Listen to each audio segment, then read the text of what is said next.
Welcome to World Futures Day, Young Voices. This session is brought to you by Teach the Future, a global nonprofit dedicated to embedding futures literacy in education worldwide. World Futures Day is a partnership with the Millennium Project. Right now, we are all part of a 24-hour global conversation about our futures, creating a space where all generations, especially young voices, can share their visions, concerns, and action-driven projects towards a better tomorrow. Let's make this conversation count.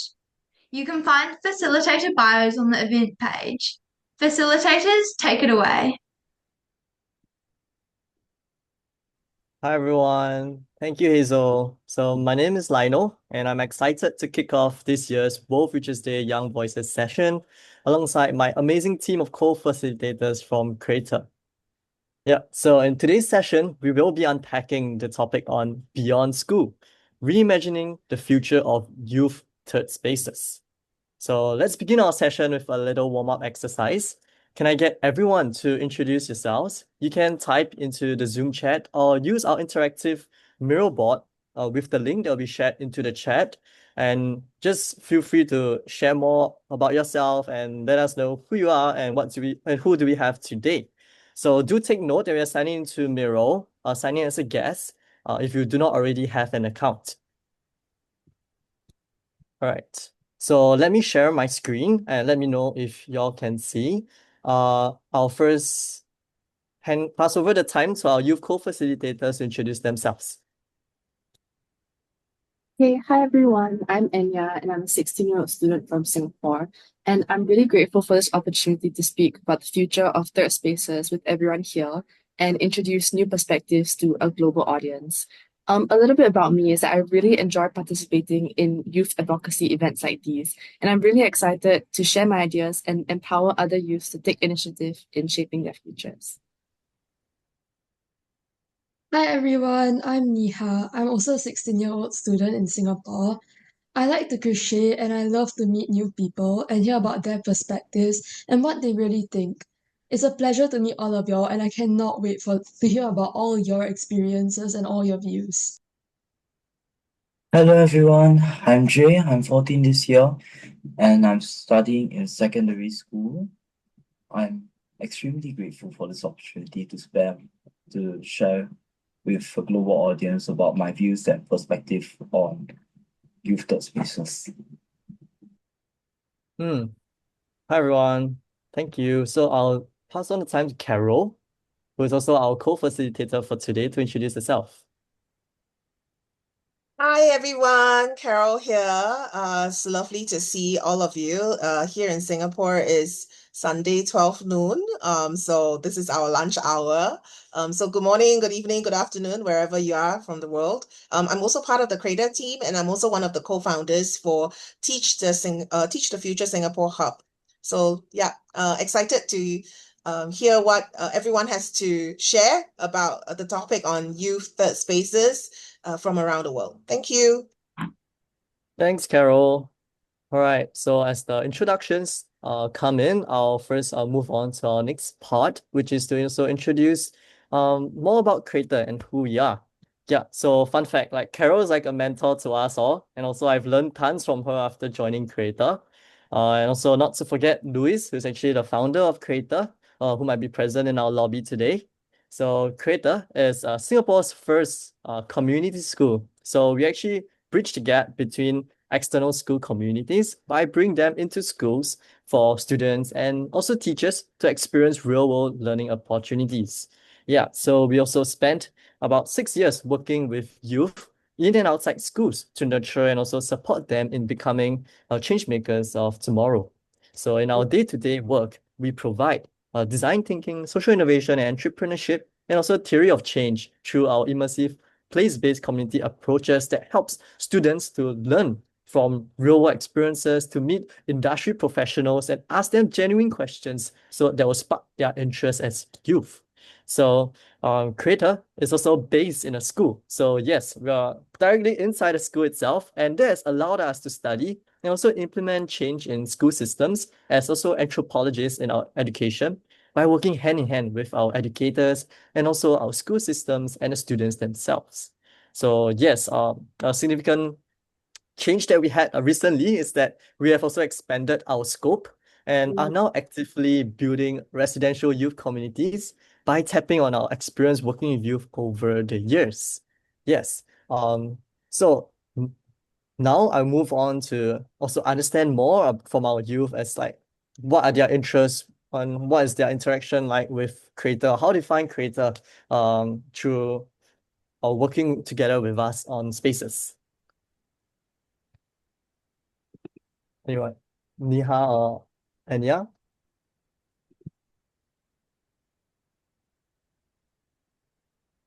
Hey, Sorry, hello can you? everyone.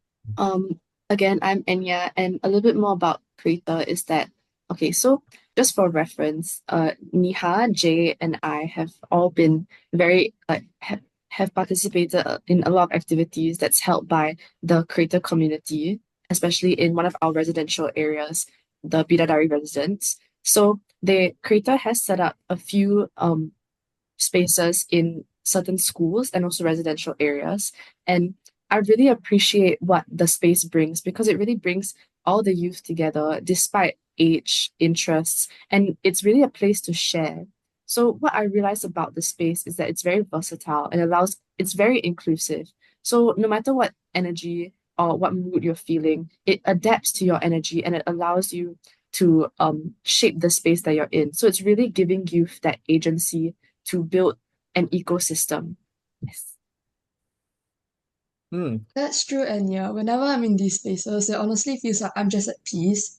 I think there's many times where like many people feel overwhelmed and they feel like they really just need a place where they don't feel judged or they feel like they can really just talk to someone. And I feel like this youth space, it really does help us cope with it, as there's a lot of other people in our lives that also feel the same way and can help us validate those. Honestly, Creator feels like a second home to me. I don't have much to say, but whenever I feel just sad on days where I'm just really tired after school, I like to come to Creator.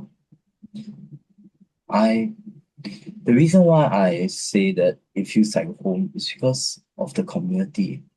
Everyone just feels like family to me, and I love them all.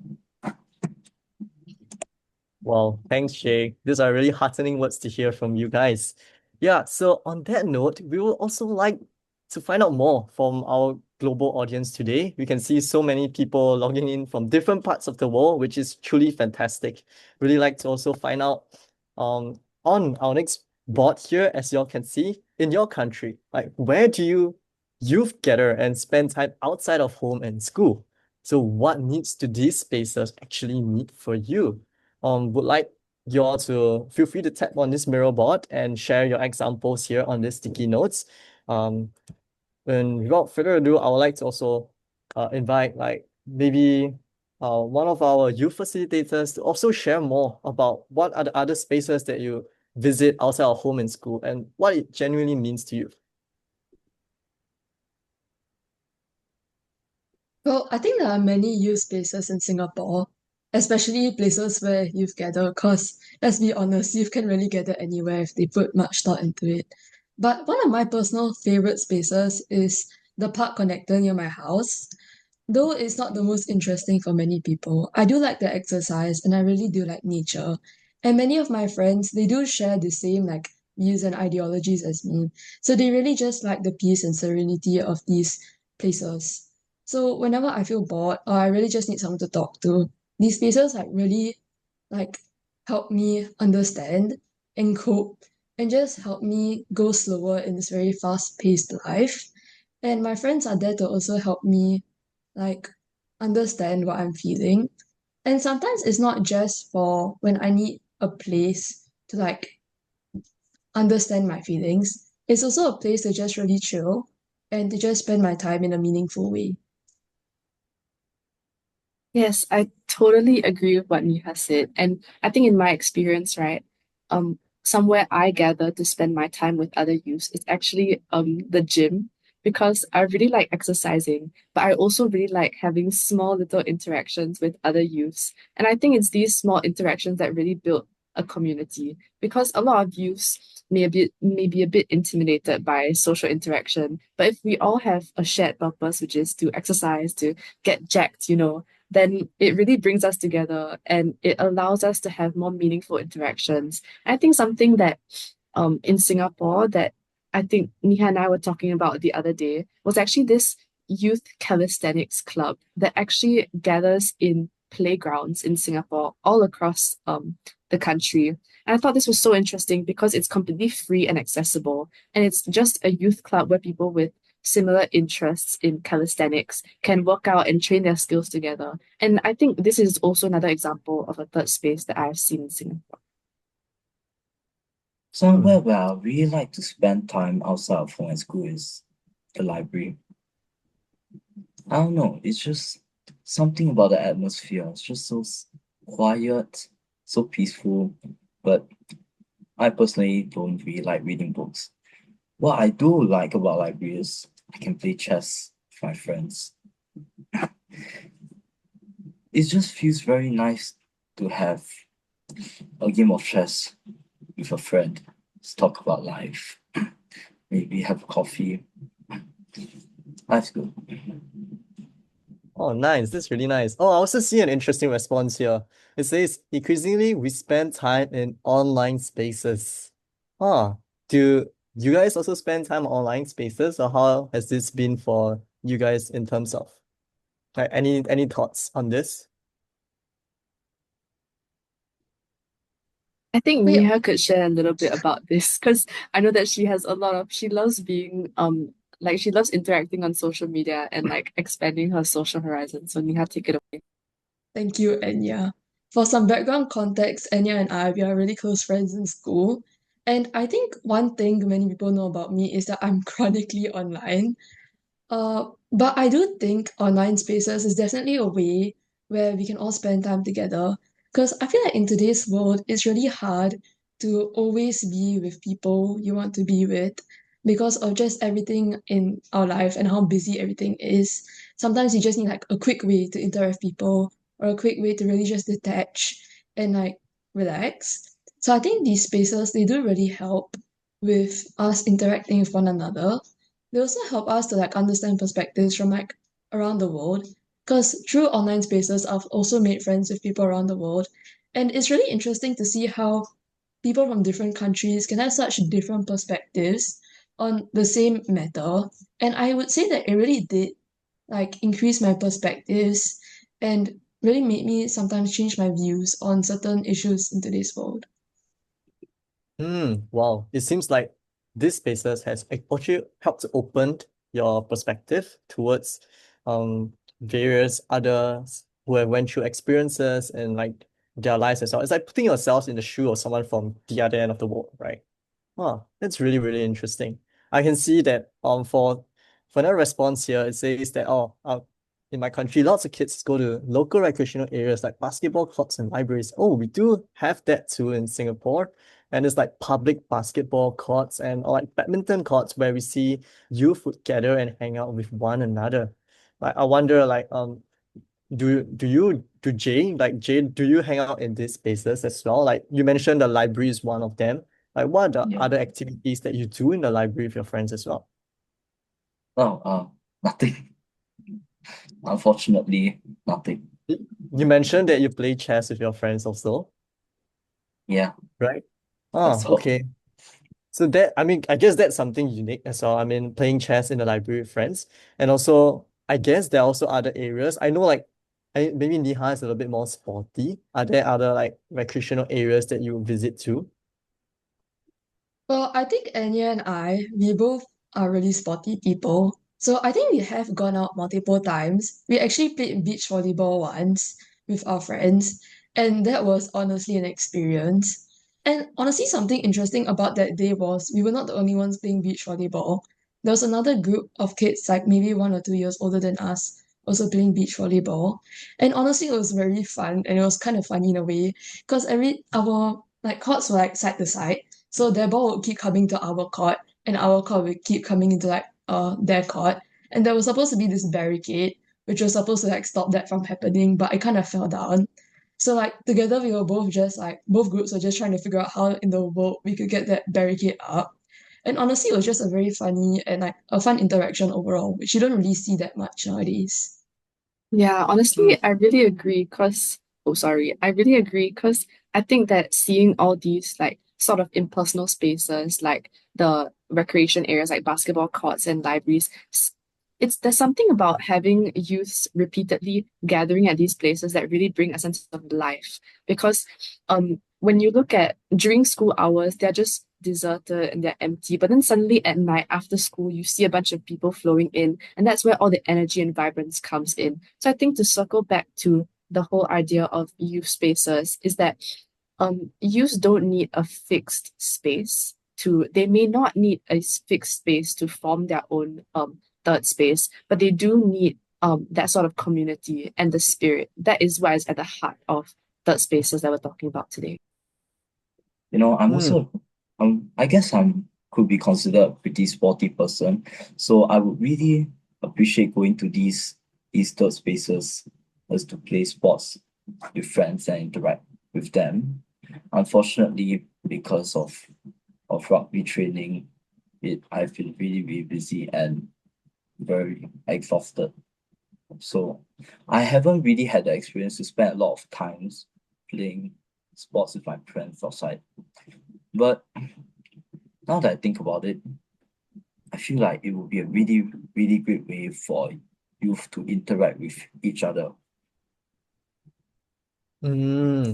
Yeah, for sure. Yeah, and definitely I agree that you don't necessarily need a designated space for you to actually gather, right? You just need a common activity and a place that is decent for you all to hang out. Like in this example shared here, like from our friend, I believe it was Scott who said this, like how youths at one point, they're like in the middle, right? So, and they also require comfort. So, which is what he shared, which is big places with lots of air conditioning. And also there needs to be Wi-Fi for them to hang out and maybe like scroll social media or even play games with their friends.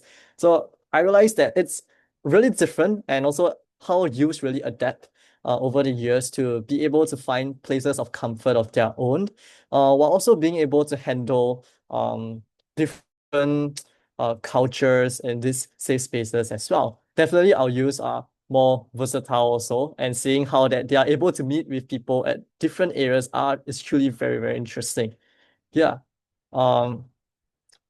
Oh, like there was also something else that I saw earlier that had to do with schools. Oh yeah, with these benefits of third spaces, how does school fit in? Like, would any of our youth like to share more about this?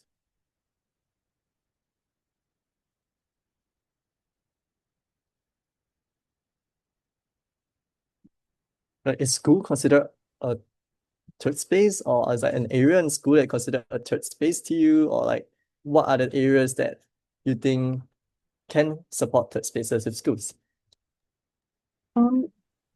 I definitely think that like schools are considered like different parts of schools can be considered a third space. But I feel like um that because there are certain rooms or areas where youths can have kind of free reign over their environment. So for example, in certain play areas, in playgrounds in schools or libraries. But I definitely do feel that third spaces embody more of youth agency and independence, because in school we see there are many authoritative figures like teachers that kind of and rules that we have to follow. But I think in third spaces, what kind of creates that distinction between school and a third space is that youths are made responsible for their own space and they're not held accountable to any kind of authority. So in the end, in third spaces, it fosters more independence than it does in schools. I hope I answered the question correctly. Oh yeah, Personally, there's no right or wrong answers. personally, I think some, like what Enya said, some parts of school, sure, could be considered third space. But in general, I feel like schools are a little bit restrictive with a lot of rules, a lot of protocols, guidelines. I feel like this just doesn't make it much of a third space, but more of a controlled environment. Yeah, but I definitely think that this is just a Singaporean perspective because in Singapore, we find that our schools are slightly stricter than international schools, or local schools in Singapore have many rules that kind of restrain us in a sense. But yeah, if Niha would like to add on, then she can. I think that schools here are definitely trying to move towards a more student-initiated way of thinking, where they try to bring more programs in from what students want. But even though that is happening, it's a lot more harder for students to implement the ideas in schools than third spaces. For example, if I wanted to start a club in school about crocheting, I would have to write a proposal, then I would have to go to my teachers, then to probably the principal, the HODs, and then it's probably going to take a few months before my idea gets implemented, or I can even have a trial phase to like see if it works. Whereas in third spaces, I feel like it will be a lot more easier in the sense where I would have to contact one person or maybe a specific group of people, and they will be a lot more willing, and it will be a lot more experimental to see how this idea can be incorporated into their vision and their motto. Because in the end, we are all trying to find the same thing, where it's how to bring youth together and how to kind of really just increase connections between people. And I feel like even though schools are trying to go towards that direction, it's still a bit hard to do in schools right now. Hmm. Sorry, Jade, would you like to add Oh, yeah. on? Well, I guess I've been looking at it from a perspective in my country. So for those who are still in school or have graduated, I just want to ask, do you think schools feel like a third space to you? Yeah. Maybe for the audience, like you all can key in your answers be it on the Zoom chat or also include them in on the Miro board. So Jay's question was like, do schools feel like a third space to you? Right. And also another question we have here is after school programs considered third spaces. I'm not sure like what do you guys think about that? Like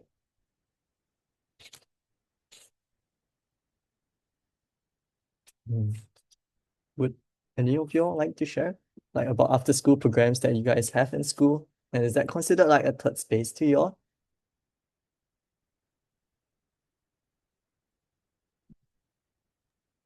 I think in Singapore, schools, I'm not sure if this is really entirely a after-school program or as part of our curriculum, but we do have co-curricular activities where it's mandatory for each student to take part in one or at least one CCA as we abbreviate it.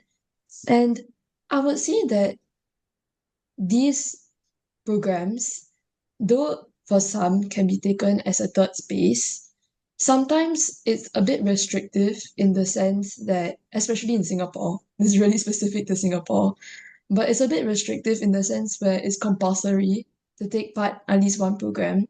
And sometimes out of all the programs you have to choose, there's not really one which aligns with you. So you're kind of forced into this program where you have to take part, and though you can learn to love it, some people they sometimes feel like they don't really like the program they're in, and they're sort of like stuck in it. But I guess it does increase connections, and people do find joy in the programs because I mean, after all, that's where most like where we increase connections and where we make friends. And I've also made a lot of like close friendships through a choir, which is the program I selected. And I've also learned to take joy in singing alongside uh my schoolmates. Oh, that's really, really nice. So it seems like these spaces may not necessarily be a physical space itself, or it's just even through an activity itself, right? That helps youth connect with one another, to help you guys to connect with one another, to bond with your friends, to build a community, and maybe even like through these CC like co-curricular activities and these clubs, you guys form a tightly knitted family that supports one another.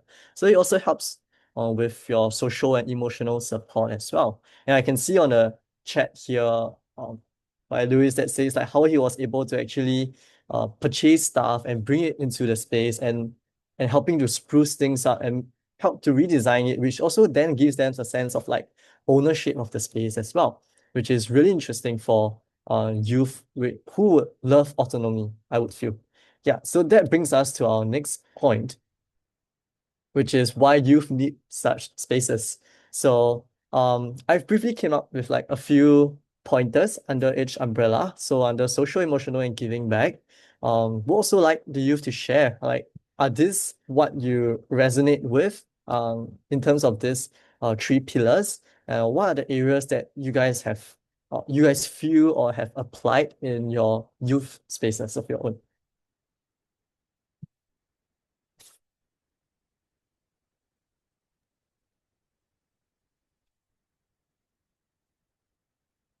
So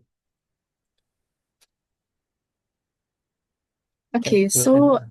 from my perspective, I think that something I really resonate with in this panel here is giving back, because I think how I really integrated myself into, okay, so to link back to just now what we were talking about, which was the creator space that's in the Bidadari residence area where I frequent at.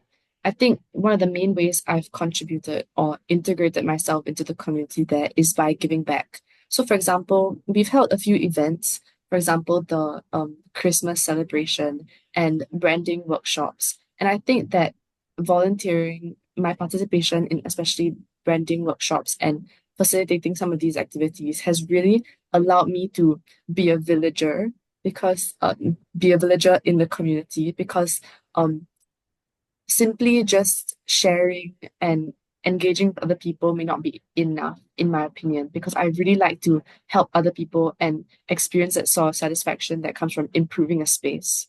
So I definitely think that giving back is such a big part of third spaces, because it also teaches youths accountability, and it teaches youths that we need to contribute to shaping the environments that we thrive in. And it's not just there's not going to be an adult that's taking care of you all the time. So it fosters a sense of independence while doing so.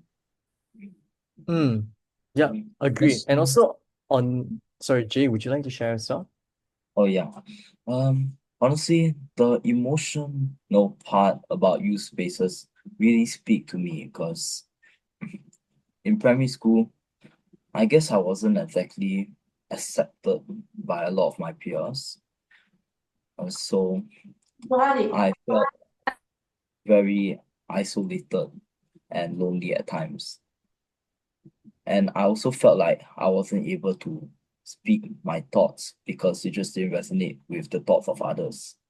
But when I came to the creator space at Bidadari, I felt like this was a safe space for me to share about myself, the deepest, darkest part about myself that I never really say to anyone. And I don't get judged by it. That's why I feel like the emotional part of such spaces are just really important, especially to a lot of youth that just want to be heard.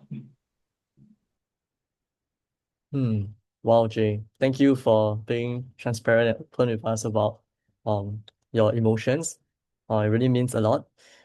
Yes, so as you can see, like youth need a space for them to feel belonged, to be connected, and also a place that they can also have ownership too. So these are also like us, understanding youth at a deeper level. We also want to understand them, and also what are the other factors that are affecting them in their day-to-day life. So as we move on to the next board, we want to know what is really changing around young people today. Also, what are the trends which are currently growing stronger in the next 10 years? So now we're exploring broader, all the different factors that could influence youth. We'd like everyone to also take the sticky notes and key in your answers accordingly on this board.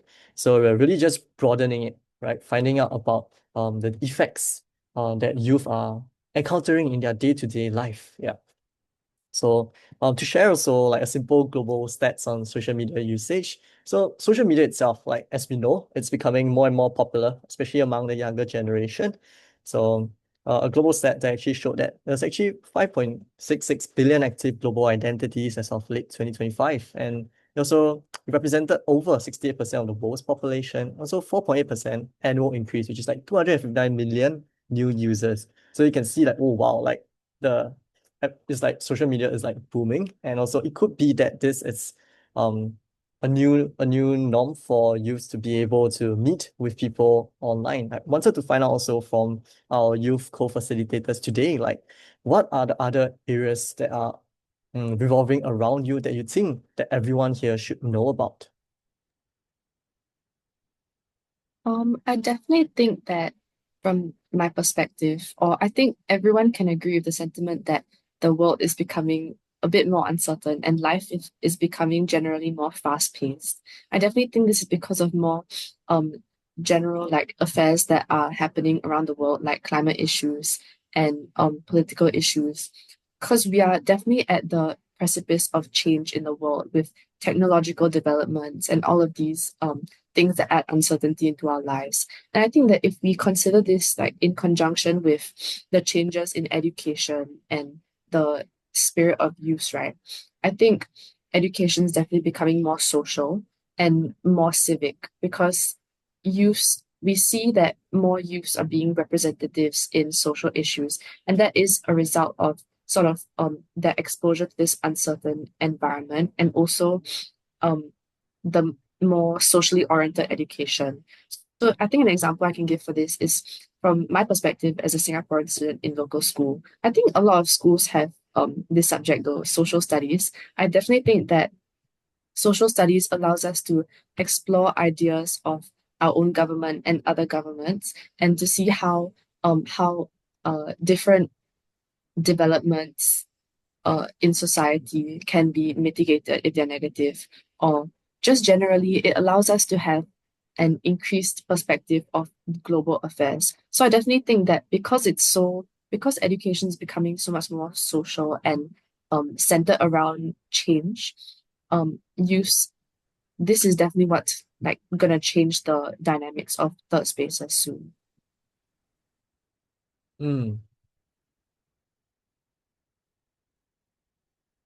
Would anyone like to chime in on Enya's point as well?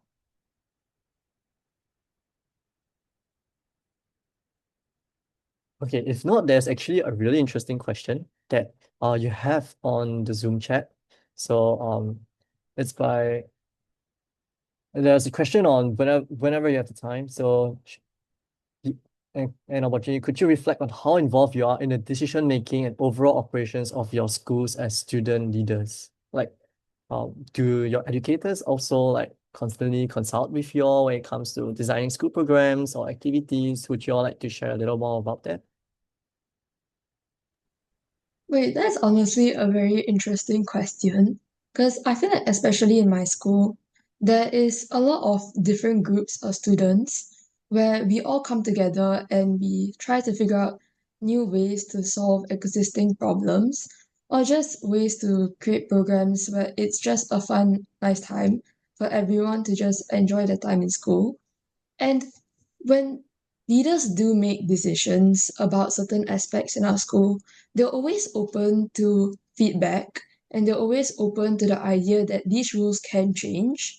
I think one very recent rule is that we couldn't use cameras in school, and there was a lot of communication and a lot of just discussions about that within students, me and my friends, classmates in general. And we decided that we had to talk to someone about it. Because in Singapore, there is a of phones in schools where you can only use it before and after school, and you can't use it during school. And in our school, there's a lot of culture surrounding the fact that we get to capture our memories and our important dates or just events. And cameras really was something we held really close to our school culture. And when we conveyed that to our leaders, they immediately started discussing about it. And I think 1 week later, they allowed cameras to be used in our school. Though it's a very minor thing and it might not be that impactful to others around the world, it definitely did change a lot of what we thought about our leaders in school. Because I think we also realized that as students, we do have a voice. We can change rules and decisions made in school, and that we are allowed to voice our opinions. Well, unfortunately, I'm not a student leader, or is my perspective with all student leaders very clear? Enya, what do you think? Thank you, Jay. So I think I can, because both Niha and I are student leaders in our school, and I'm a member of my school's student council. So I think I can share a little bit about the sort of initiatives we have in order to draw out the problems that are existing in our school. So I definitely think that it's quite universal, that student leaders actually pick out problems that are existing within the student body, and then they bring that up to teachers. So in a sense, student leaders are the channel between the student body and the administration. So I definitely do agree with the fact that student leaders have a lot of agency and authority, not authority, sorry, but they do have the choice or the agency to make changes within a student body.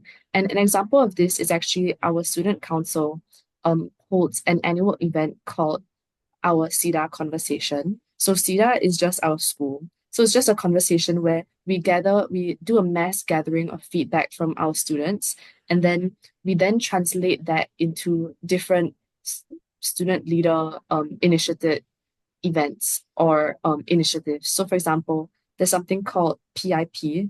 It's very, very complicated, but it's basically an event where student leaders gather in groups in order to make proposals for events that mitigate certain issues. So for example, there's an issue of the lack of senior to junior relation, like friendships. And we did get the chance to plan an event that fostered inter-year bonding.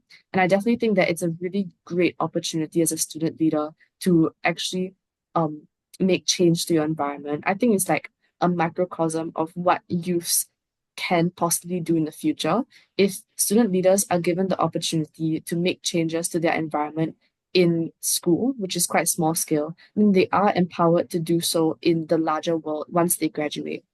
So yes, I think that as student leaders, we are quite involved in the overall operations as the school in the schools, and we do have a say in how to change or improve our operation. Wow, it sounds super exciting. Like how the school really gives you guys a lot of autonomy to be able to organize and plan your activities, and even to improve the processes by having real-time feedback. Yeah, so it's really interesting because I realized that the skill sets that the youth have learned in school, they're also applying it in these youth-led spaces as well. So they're also the ones who are actively leading the fellow youths and bring them together, and also trying to resolve problems or even trying to come up with new programs or activities for them to be able to hang out. I remember that you guys came together to organize some events, which is like the evening sessions where they did like karaoke together. So that was really heartening to see how they were able to come back. And also understanding here that on our board as well, we have people who are asking about intergenerational justice, which is something which youth spaces could also then provide as well. So an interesting example, it's because actually for our youth space itself, it has seen traffic and also interest from active aging centers who actually want to collaborate with us on intergenerational activities. And also we are working towards that by collaborating together with students, together with our youth volunteers to see how we can actually host seniors at our spaces, how they can also have activities together, like like pickleball. So like these seniors are really, really active. They're like in their early 60s and they are looking for competition and they want to compete with the youth, which I was really, really surprised and excited to witness as well. And also that they will also play the activities such as like mahjong together. So it's also a time for youth to be able to understand our seniors better, and also the kind of culture that they bring into the society and the community as well. So it's really interesting to see how they interact across generations. Yeah. So yes, really interesting to see how third spaces for the AI to hang out and get to know one another. That would be really interesting if like you design your own AI person and then you go to the space and share it with one another. So we do have like a few interest groups as well. Maybe not AI yet, but currently they have like Beyblade groups. So yes, like Beyblade is like a new and upcoming thing now. And it's not really new, but it's being revived right now, and we can see youth in our spaces actively playing Beyblades with one another, trading parts, learning from one another. I didn't even know there's a whole science behind how each Beyblade is being designed as well.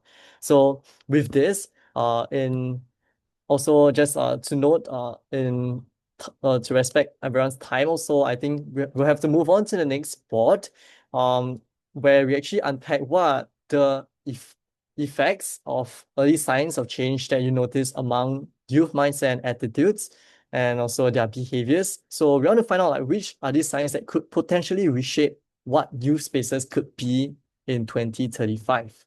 So based on what we have shared, or what everyone has shared on the previous board here, you can look at the examples and also see, oh, like what are the areas which you notice that are currently happening already among youth, and also what could these spaces then provide for these youth as well. So would our youth co-facilitators like to continue from the points that you have mentioned earlier from the previous board? I think one thing which is already increasing amongst youth is more discussions about problems in today's society. I think there is sometimes this idea that we are all trying to cope with our education, so we don't have time to even think about these ideas. But I think it's more of the fact that we are very interested in these ideas, but sometimes we feel like we are such a small fish in such a big pond that we don't really know where to start and where to help. I think this attitude and this mindset, it can really help in new spaces where we can all come together as a community to see how we can play a part in trying to help in these situations. Like one situation is definitely climate change, which is a really big problem we can see in today's world. And there are many discussions on how we can be more, there are more ways to just be more sustainable. And I think there is this initiative which is making wetsuits into keychains and uh, things you can use in day-to-day life. And I actually discovered this in the community residents, which I regularly visit. And it was honestly a very interesting idea. And to see that I, as a 16-year-old, can actually take part and help to to help this initiative was actually mind-blowing to me. And I think these signals can really, really increase by 2035, where a lot of youth can really just help in these global problems without having to worry about not making impact. Yes, I really agree with what Niha just mentioned. And I also like to raise another point about how to build on what Lionel was saying just now about the rise of the use of social media among youths. I definitely think that something that may not be so positive in changing that social media may not be so positive in changing the mindset of youths or like their behavior, because you see that in a lot of social media pages, there are algorithms and there are echo chambers that form. So when youths are not really exposed to differing opinions because of these echo chambers, then in real life, when they're interacting with more people, they might be shocked or a bit more exclusive when they are facing separate opinions or new ideas. So I definitely think that how this will reshape the future of youth spaces is because is that youth spaces need to be more proactive in really bridging these ideological gaps between youths who are more regularly online. So I definitely think that the rise of social media has a lot of implications that can be regulated by third spaces.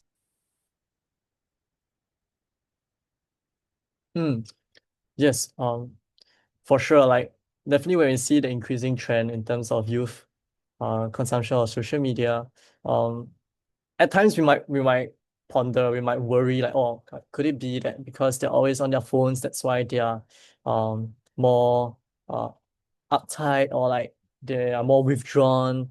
But then that's also not always the case, because like let's say if they meet like someone online and then they choose to hang out in the space, and then that helps them to also then meet the person in real life, and also then facilitate conversations in real life to connect with them further as well. And also what we have seen in our youth spaces is how youth were able to share content with one another actively while engaging in conversations. So they're really like, like into like TikTok trends, whereby they will just record like a video or a dance, and they will like do it together in the space.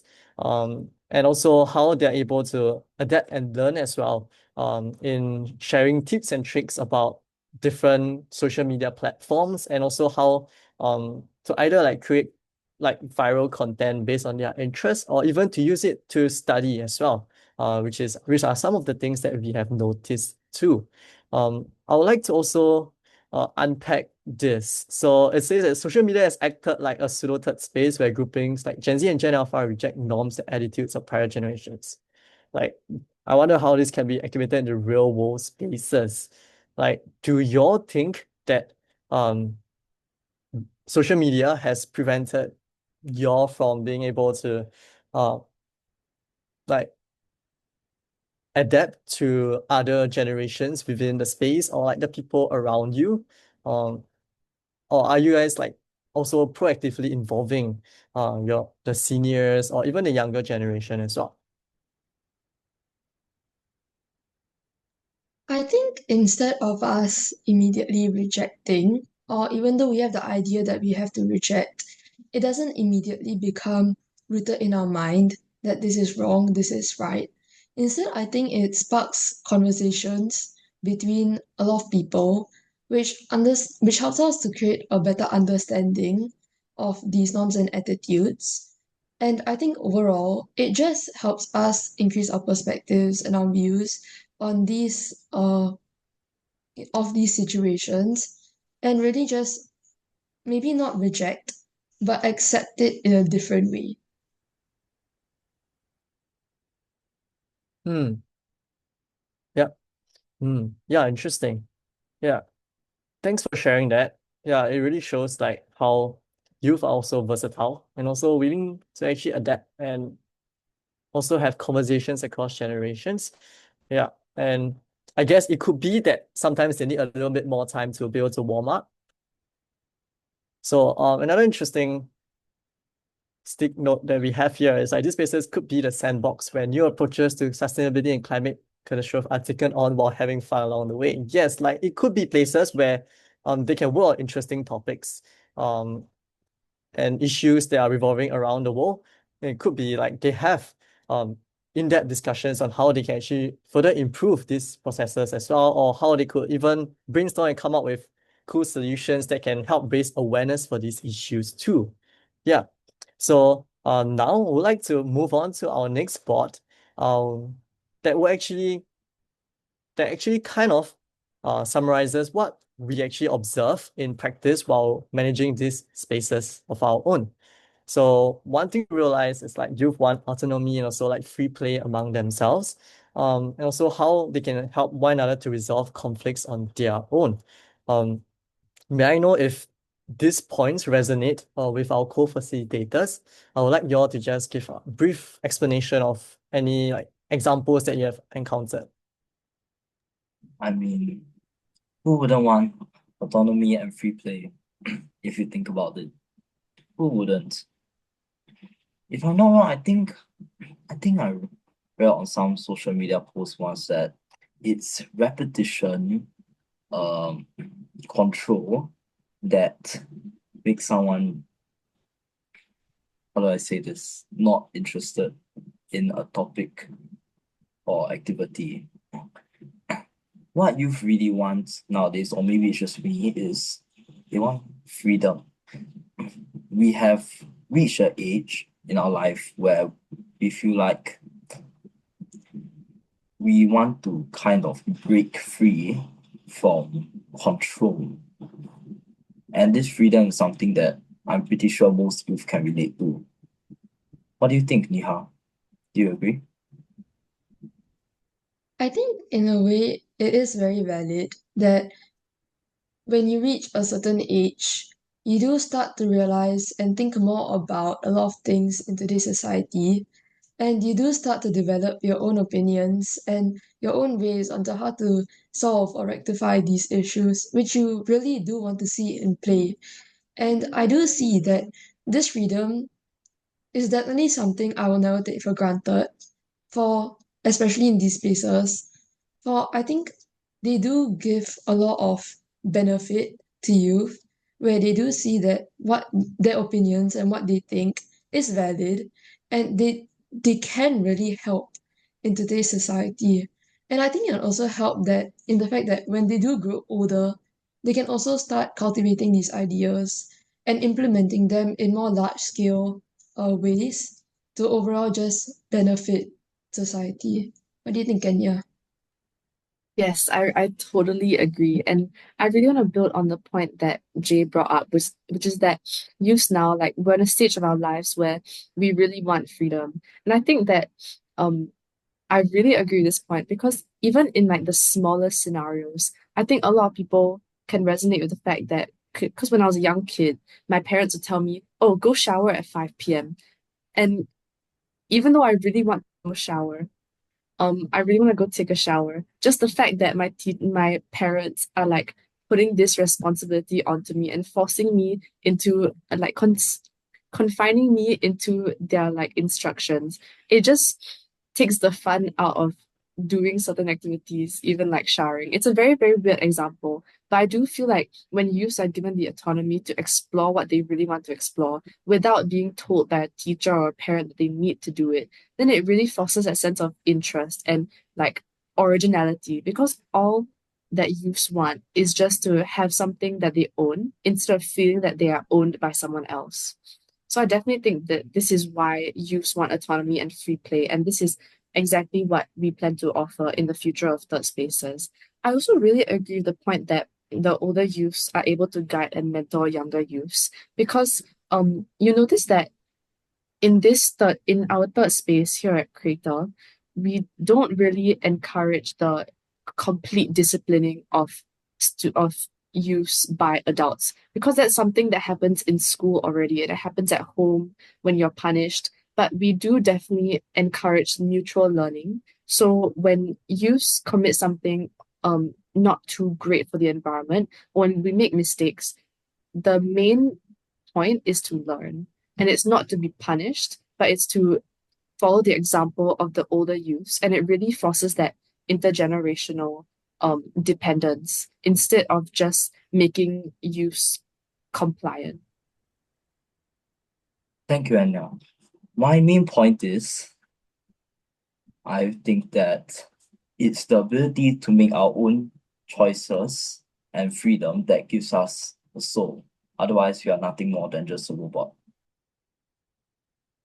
Yeah, completely agree on that note as well. Yeah, so thanks for lending us your voice to be able to understand why autonomy and also free play is truly important for you guys.